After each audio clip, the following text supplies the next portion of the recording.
Kami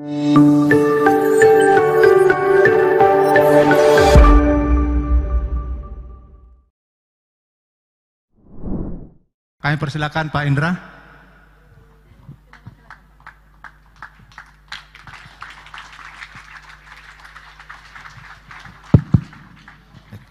Terima kasih. Selamat siang, yang terhormat Pastor Vikjen Keuskupan Agung Medan, yang terhormat Pastor Ketua Yayasan Santo Yosef, yang terhormat Pastor Rektor Seminari Menengah, yang terhormat Suster Kepala Sekolah, yang terhormat Pak Martinus, kemudian Pak Aristo sebagai moderator, yang terhormat para pastor, para suster, bruder, frater, seminaris, Bapak Ibu sekalian yang terkasih dalam Kristus. Senang sekali di siang hari ini saya bisa hadir untuk bersama-sama dengan Anda semua untuk diskusi tentang pendidikan. Ini satu hal yang sangat menarik. Dan memang tadi Pak Moderator menyampaikan saya ini adalah orang yang ngegas terus ini.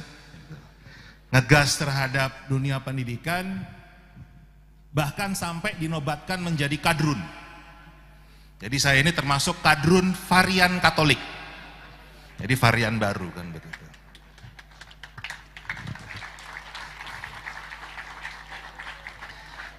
Kenapa saya ngegas? Tadi kan menarik tuh, Pak Moderator bilang seminari ini 50% anggarannya dari keuskupan, 40% dari seminaris, 10% dari donatur.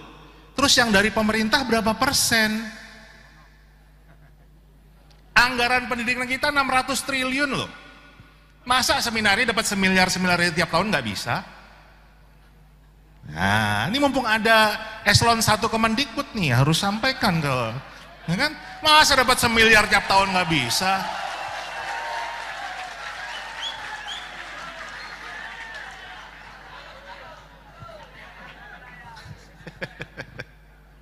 Nah itulah kenapa saya ngegas kan begitu. Jadi ada hal-hal yang memang menurut saya masih kurang pas dan harusnya kita dorong untuk perbaikan. Termasuk tadi kesetaraan, bicara kesetaraan, masa pesantren anggarannya tinggi sekali, pesantren Katolik nggak dapat.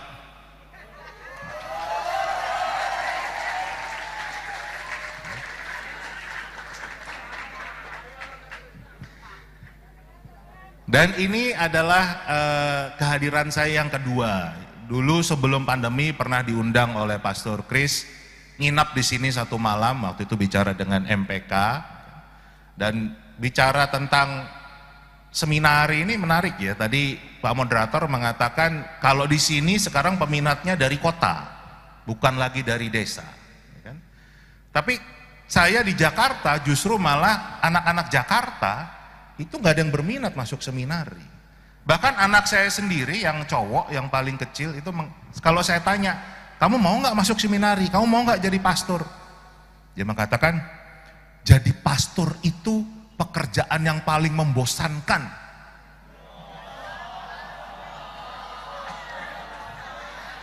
Itu kata anak Jakarta. Saya tanya, kok bisa pekerjaan paling membosankan?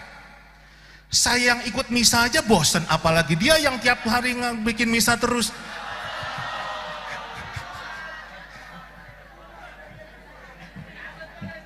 Ternyata anak saya belum pernah dengar khotbahnya Pastor Ivo, kan begitu.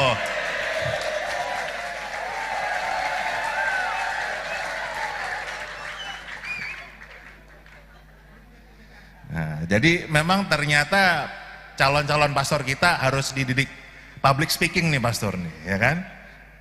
Udah ya, nah, di sini mantap berarti. Nah, bicara tentang pendidikan, tadi Bu Katrin juga mengatakan memang sekarang eranya sudah era yang sangat berbeda ya. Era digital, ya kan? Yang memang yang namanya gawai itu sudah menjadi alat kerja di era ini. Nah kebetulan saya ini juga ditunjuk oleh Bapak Uskup saya, kebetulan saya di Keuskupan Bogor, itu ditunjuk untuk menjadi wakil vikaris episkopal pendidikan Keuskupan Bogor. Jadi Bapak Uskup kami itu satu-satunya uskup yang punya kevikepan teritorial. Jadi kevikepannya adalah kevikepan urusan pendidikan. Nah, tugas pertama saya, ini berat banget. Tugas pertama saya meyakinkan romo-romo rektor seminari untuk menggunakan digitalisasi. Karena pada saat itu pertama kali ditunjuk yang namanya digital itu seperti sesuatu yang tabu, yang dilarang, yang jelek lah pokoknya, dampaknya buruk.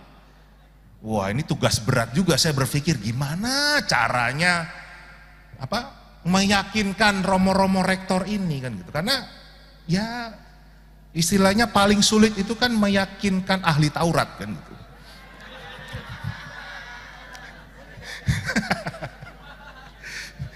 Mohon maaf ya Romo, saya kalau ngomong memang ceplas-ceplos jadi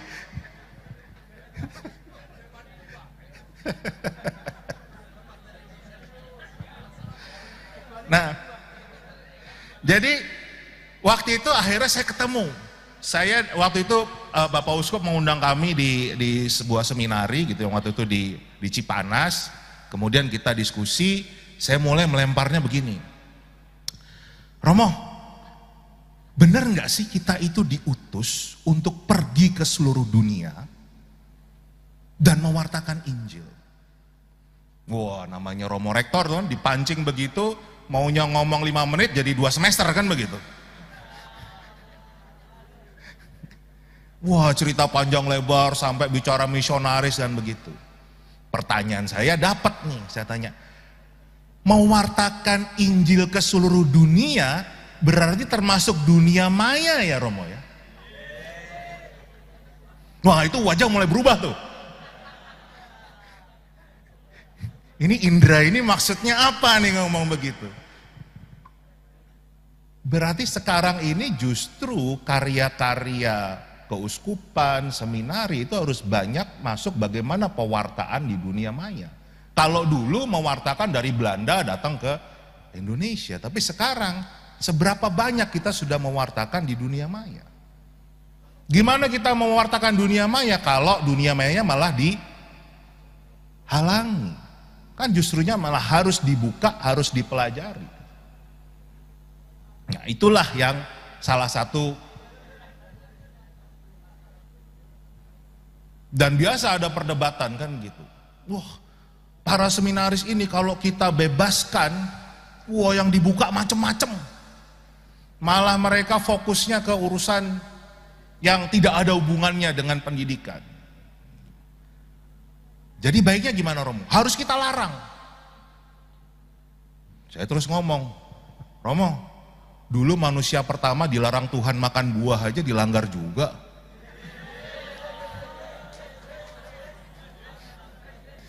Apa Romo yakin kalau dilarang mereka akan patuh? Nah, mulai berubah kan. Jadi sekarang mulai di Keuskupan Bogor mulai masuk digitalisasi, penggunaan teknologi dan memang itu yang dibutuhkan sekarang. Sekolah-sekolah kita juga masih sangat jadul. Saya mengatakan ini seperti kita itu sudah masuk ke era bertani, tapi yang kita ajarkan adalah cara berburu. Jadi sudah beda masanya kan begitu. Bukan berarti cara yang dulu itu keliru, tetapi cara yang sekarang harus disesuaikan. Termasuk kalau kita lihat sebelum pandemi, itu kalau orang ke gereja bawa gawai, itu pandangannya sinis semua. Ya kan? Tapi udah 3 tahun kita ke gereja pakai gawai terus kan begitu. Itu yang terjadi perubahan. Artinya kita nggak bisa mengatakan itu baik dan buruk. Nah ini kalau kita bicara memang perubahan dibutuhkan. Nah bicara spesifik tentang pendidikan, banyak yang tidak tahu kalau Indonesia ini adalah salah satu negara dengan mutu pendidikan salah satu yang terburuk di dunia. Dan ini banyak yang tidak tahu. Untuk urusan membaca, kita sudah 20 tahun lebih, literasi kita itu sangat rendah, ya kan? Bahkan Bank Dunia itu menempatkan kita itu di level functionally illiterate, alias buta huruf secara fungsi. Bisa baca, bunyi, tapi nggak ngerti apa yang dibaca. Dengan kata lain, sama aja nggak bisa belajar kan? Ini fakta yang ada. Kajian lain juga menunjukkan tingkat literasi bangsa kita itu nomor 60 dari 61 negara. Kita hanya satu tingkat di atas negara Afrika yang namanya Botswana. Dan OECD mengatakan, ya, saking buruknya literasi kita, orang Indonesia itu nggak bisa membedakan antara opini dan fakta. Jadi PR-nya tuh sederhana sekali, memang urusan literasi itu lemah, sangat lemah. Kemudian numerasi, sama, urusan berhitung-hitung ini kita juga sangat lemah. Saking lemahnya nih, ya kan, Pancasila itu ada 5 sila, profilnya ada 6. Itu kita bingung semua tuh, gimana caranya Pancasila, silanya ada 5, profilnya ada 6. Ini salah hitung apa gimana?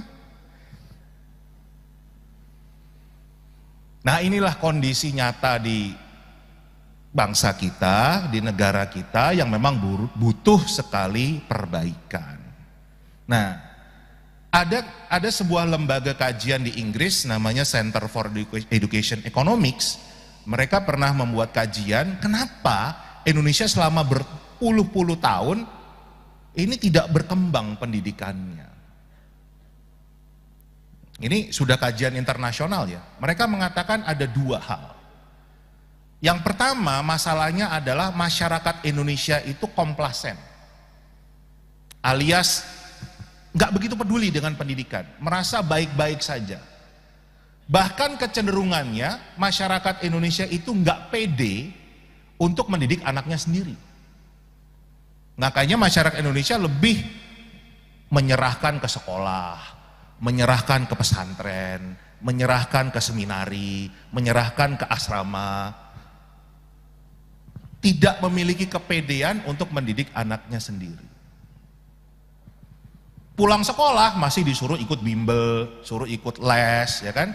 Jadi pulang ke rumah itu cuman buat tidur. Rumah hanya menjadi tempat kos. Padahal kita tahu pendidikan yang pertama dan utama itu di rumah. Dan kelihatan pada saat PJJ kemarin betapa kacaunya pendidikan kita karena rumah kita tidak pernah dijadikan sebagai sentra pendidikan. Dan itu yang menunjukkan kelemahan sistem pendidikan nasional kita. Jadi kecenderungannya yang kita miliki bukan sistem pendidikan nasional, tapi sistem persekolahan nasional. Yang diurusin hanya sekolah, bukan pendidikan secara keseluruhan.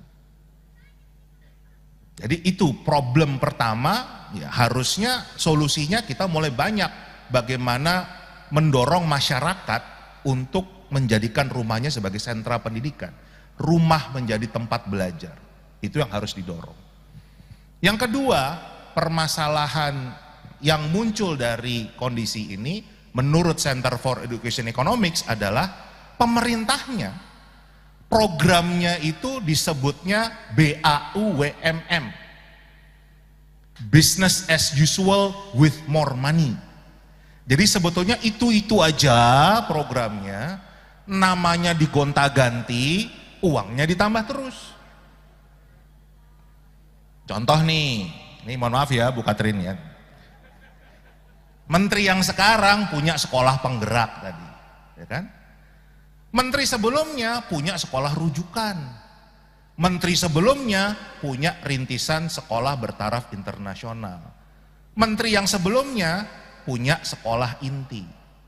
Yang sebetulnya ini cuma mengambil sebagian kecil dari sekolah, dikasih uang, dikasih pelatihan, dikasih sarana prasarana. Itu terus. Namanya aja digonta-ganti. Sekarang sekolah penggerak, nggak tahu sudah bergerak atau masih ogel-ogel aja belum gerak kan gitu kita belum tahu nih kan begitu. Kan? Tiap ganti menteri ganti kurikulum. Itu selalu terjadi sampai sekarang, berarti sama aja kan yang dilakukan sama aja. Betul ujian nasional itu di stop, dihentikan, tapi ada gantinya asesmen nasional yang anggarannya lebih dari 2 kali lipat. Jadi kan sebetulnya apa yang disampaikan Center for Education Economics itu benar. Apa yang dibuat itu sebetulnya sama, diulang-ulang aja, diganti namanya, dan seolah-olah adalah inovasi baru. Ini saya suka bingung. Setiap kali saya memberikan masukan, ada yang bicara, wah Indra ini anti perubahan. Justru saya bilang, karena saya nggak melihat ada perubahan, bukan saya anti perubahan, saya inginnya berubah. Kalau cuma gonta-ganti nama aja, apa manfaatnya? Bicara programnya Merdeka Belajar. Ini menarik nih Merdeka Belajar. Sampai hari ini, yang namanya Merdeka Belajar itu belum ada naskah akademiknya. Benar nggak Pak Rektor? Jadi kita nggak pernah tahu keseluruhan yang namanya Merdeka Belajar ini sebenarnya kayak apa sih. Bahkan di Lemhanas, saya pernah rapat bareng rekannya Bu Irjen, sesama Eselon 1 juga, saya bertanya, Pak Dirjen, Merdeka Belajar itu nanti finalnya berapa episode sih? Sama Ikatan Cinta kira-kira banyakan mana? Nggak bisa jawab beliau kan begitu. Jadi kita bingung secara keseluruhan itu sebetulnya programnya apa, karena naskah akademiknya juga nggak ada, jadi isinya kita nggak tahu. Banyak hal-hal juga yang di perguruan tinggi itu juga banyak protes, tapi nggak tahu kenapa nggak berani ngomong kencang. Ini termasuk mungkin saya sampaikan aspirasi teman-teman perguruan tinggi ya Bu Irjen ya. Katanya Merdeka Belajar sekalian yang ditukar itu jangan mahasiswanya, tapi boleh dong rektor PTS megang PTN gitu. Jadi Prof Mahadar ini sekali-sekali suruh megang UI. Siapa tahu hartanya naik 35 miliar kan gitu.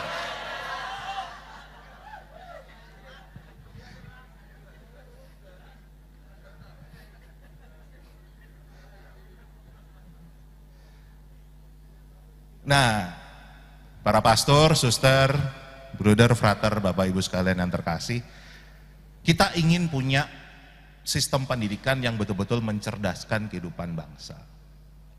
Ya. Jadi kita memang butuh perbaikan. Yang sekarang kita miliki itu bukan sebuah perbaikan, kan gitu.